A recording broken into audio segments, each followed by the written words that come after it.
खामोशी भाग 2 में मैं अवंतिका आपका स्वागत करती हूँ। इस सफ़र में अभी तक हमने देखा कि उदय और प्रिया जो हैं वो एक दूसरे से अलग हो चुके हैं। पर उदय कहीं न कहीं प्रिया को भूला नहीं है और हर चेहरे में, हर लड़की में वो कहीं न कहीं प्रिया को ही तलाश रहा है। वो इस चीज़ को एक्सेप्ट नहीं कर पाया कि प्रिया जो है वो बोल नहीं सकती। वो अपनी ज़ुबान से उदय का नाम नहीं ले सकती और उसने ये डिसीज़न ले लिया कि वो प्रिया को अपनी लाइफ का हिस्सा नहीं बनाएगा। लेकिन दिल जो है वो किसी का सुनता नहीं है, किसी की बात मानता नहीं है। अगर आपके दिल में कोई है तो आप उसे तुरंत निकाल दें, ये इतना आसान भी नहीं है। तो देखते हैं उदय की लाइफ में अब क्या होता है।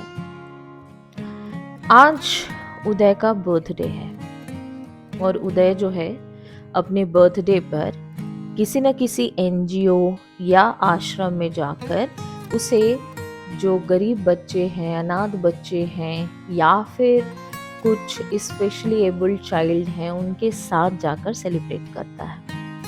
इस साल भी उदय अपने बर्थडे पर जो है सेलिब्रेट करने के लिए एक एनजीओ में जाता है।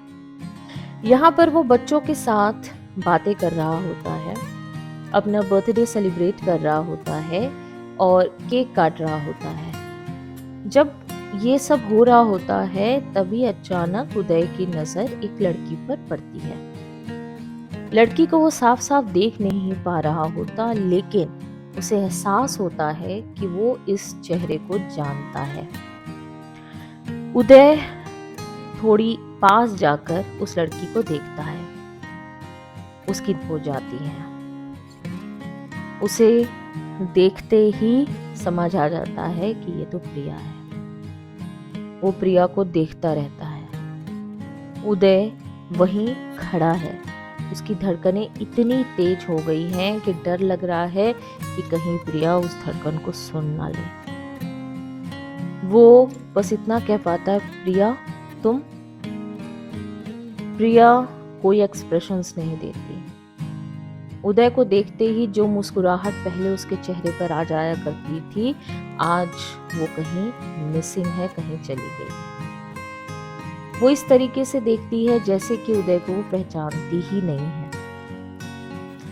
उतनी ही खूबसूरत जितनी वो पहले थी, पहली नजर में उदय को लगी थी।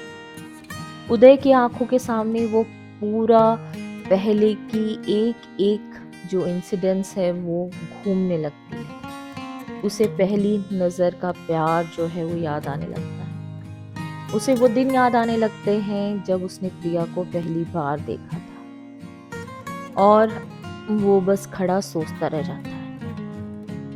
तब तक एक आवाज़ उदय के कानों में पड़ती है।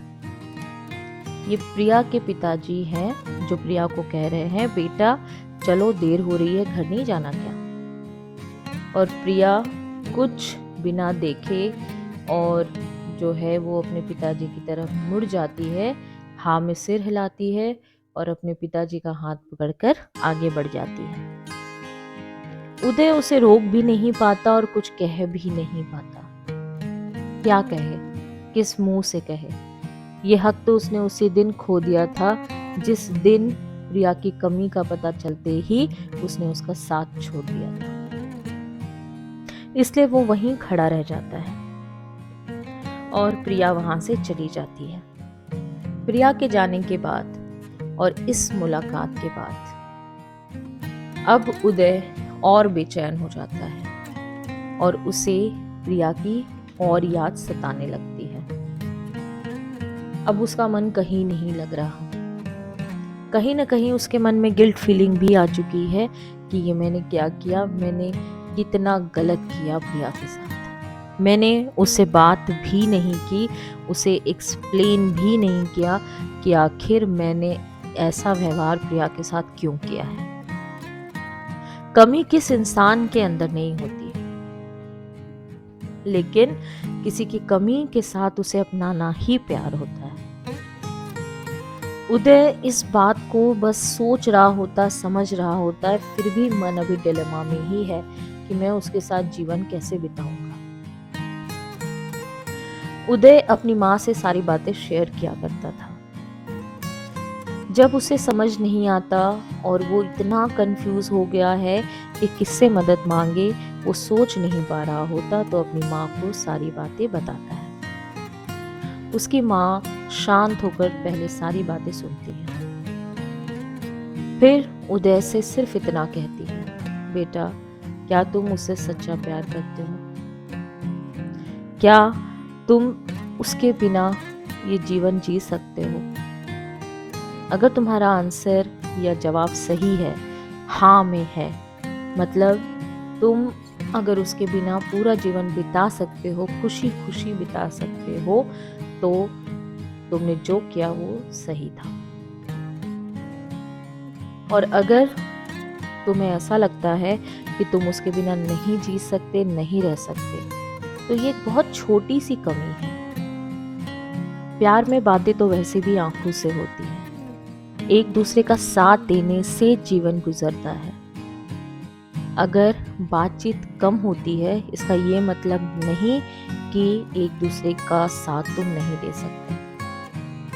ये तुम्हारा सोचना ही गलत है। तो अगर तुम उसे इतना प्यार करते हो कि तुम अपने जीवन के हर पल में उसका साथ चाहते हो, सोच समझ कर जवाब देना। तो तुम्हें जो प्रिया है उसका हाथ तुरंत जाकर मांगना चाहिए, इसके पहले कि देर हो जाए। उदय को ये बात समझ में आ जाती है। वो अपनी आंखें बंद कर थोड़ी देर सोचता है और उसे चारों तरफ प्रिया ही दिख रही होती है। वो समझ जाता है कि उसका जीवन या ऐसी जीवन की कल्पना वो नहीं कर सकता जिसमें प्रिया का साथ उसके हाथ में हाथ या प्रिया का साथ ना हो।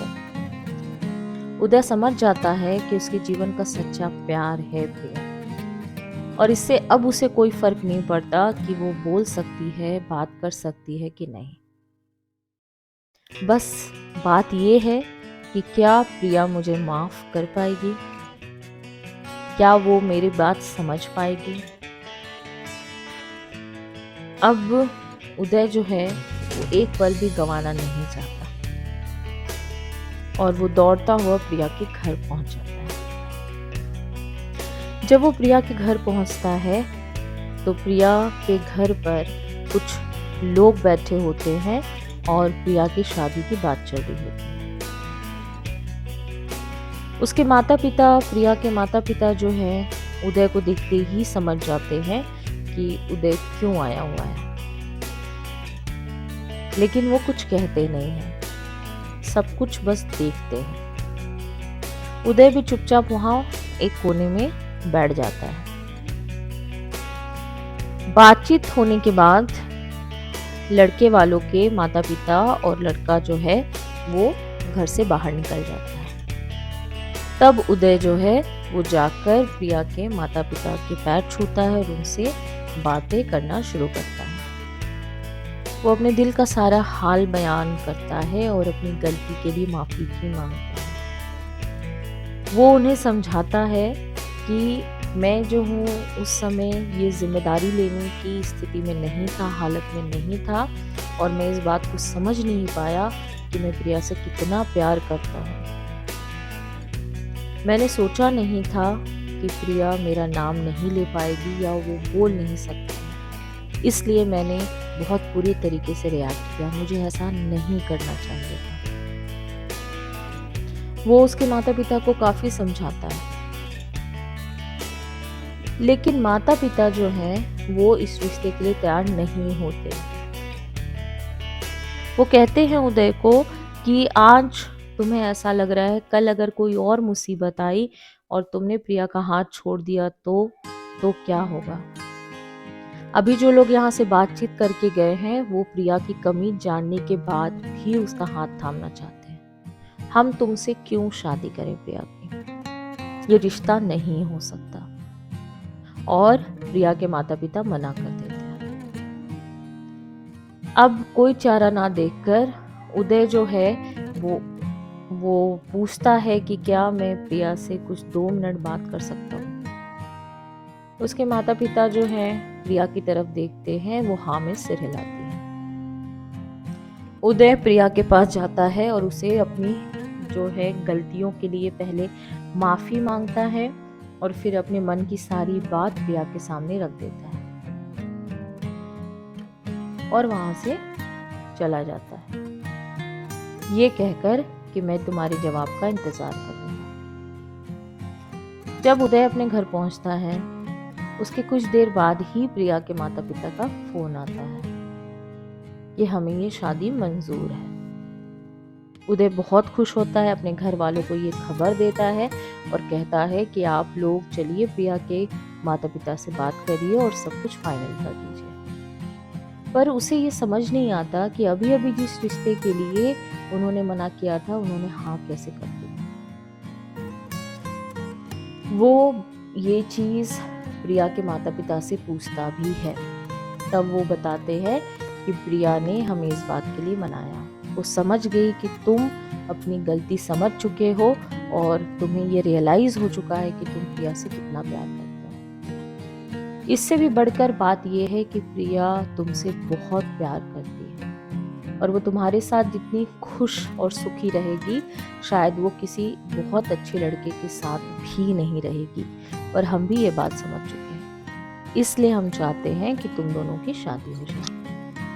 उदय ये जानकर बहुत खुश होता है और प्रिया और उदय की शादी हो जाती है।